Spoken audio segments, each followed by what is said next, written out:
you help me understand how Bishop John Caroll, how that connection is back to England? So John Caroll was a Jesuit, Okay. born in the U.S., wasn't the U.S. yet, 1760 maybe, and no, earlier than that, 1740s maybe.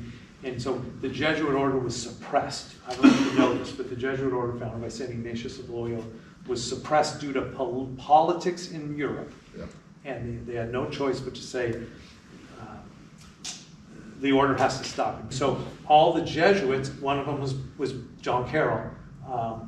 But by the way, his cousin is Charles Caroll, the only Catholic who signed the Declaration of Independence, and the last one to live of all those signers. They weren't first cousins, but they were cousins.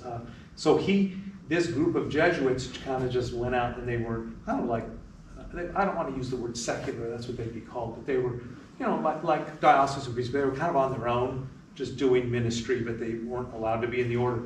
So at one point, after the Revolutionary War ended, so we're talking about 1785 or 83, they start conversations with Rome, because the spiritual leader of the Catholics in this country was a cardinal or a bishop in London, and they said, now's not a time for we American Catholics to be saying, oh, our leader's in London, because those were the bad guys, right?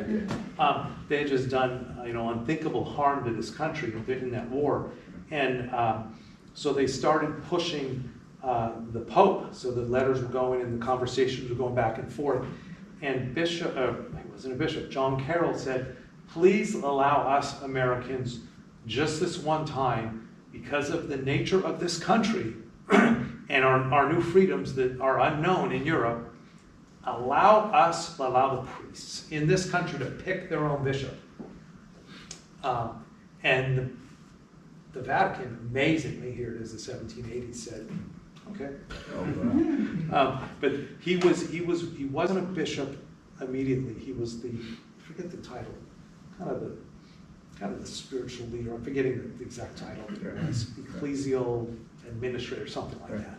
And so then the priests actually voted, I think it was, and they picked him to be the bishop. And Maryland was the Catholic colony, so the Ark and the Dove were the two boats, like the Mayflower, but with the Catholics. And by the way, there were more Protestants on those boats than Catholics.